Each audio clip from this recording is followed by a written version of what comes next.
Dr. Jamison is back with us again. You saw our show last week. She's one of the country's foremost experts on bipolar disorder. She's an expert because she was herself. She's also the author of the best-selling book. It's called An Unquiet Mind. I think that, you know, you've gotten some help, and that's really important. It's really hard. I mean, it's difficult. One thing I really encourage is support groups. One of the most frustrating things is it really takes time. And I know how frustrating it is. I mean, it took me a long time to get well, and it's devastating. That whole process is devastating. Mental illness is inordinately complex. Manic depressive illness is no different than any other mental illness in that respect. Except, in some ways, there's an aspect of mania that is intoxicating, addictive, and ultimately very destructive. It's also complex in other people's reactions to your illness, in your own attitudes toward your illness, and other people's attitudes toward your illness, toward your own presumptions and assumptions about life, and toward your own vulnerabilities.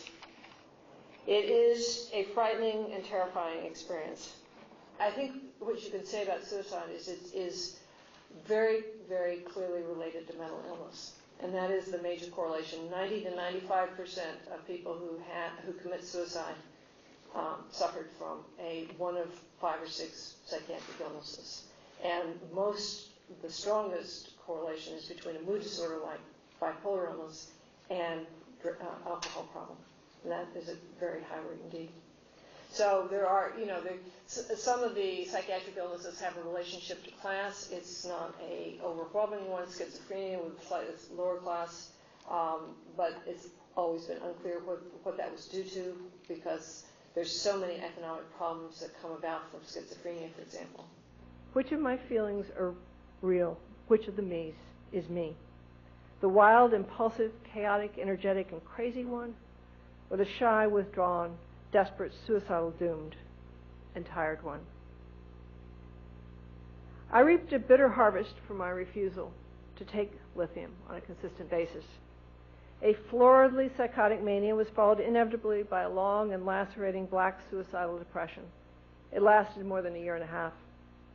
From the time I woke up in the morning until the time I went to bed at night, I was unbearably miserable. Everything, every thought, word, movement was an effort. Everything that once was sparkling now was flat. I seemed to myself to be dull, boring, inadequate, thick-brained, unlit, unresponsive, chill-skinned, bloodless, and sparrow drab. What is the point in going on like this, I would ask myself. Over and over and over, I would say, if I can't feel, if I can't move, if I can't think, and I can't care, then what conceivable point is there in living? It's one of the great things about depression, and there aren't very many great things, but one of the great things about depression is we know a lot about it. There's this kind of notion that psychiatry and psychology are mumbo-jumbo fields, and our fields have generated that, unfortunately, given the general public a good reason to think that. But in fact, when it comes to the diseases of the brain and understanding the brain, we know an awful lot, and we know an awful lot about the causes and treatments of depression. This wasn't true 25 years ago, 20 years ago. First of all, we know that depression is common. Depression is very, very, very common. And in fact, it's referred to in medicine very often as the kind of the cold of psychiatry, the common cold. Nearly 1 person in 5 will suffer from at least one episode of clinical depression. Secondly, we know that left untreated, depression is unbelievably painful. And it's painful in a way which most people cannot understand unless they have been there. It is disruptive, unimaginably frightening, and it's confusing beyond reckoning. Thirdly, we know that depression is one of the most treatable disorders we know. It is certainly the most treatable disorder in psychiatry, and it is one of the most treatable disorders in medicine. Fourth, left untreated, however, depression can and does kill people. It kills a lot of people. Depression takes a terrible death toll, especially in the young. Suicide is the second leading cause of death in college students. one of the reasons for this is that for whatever reasons, suicide is more likely to occur early on in the illnesses of schizophrenia, depression, and bipolar illness.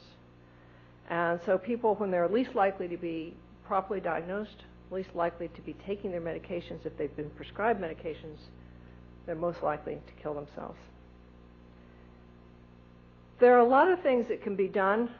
There's not nearly enough being done that ought to be done. There needs to be much more awareness on the part of students, parents, and university and college administrators of the extent of depression within college communities.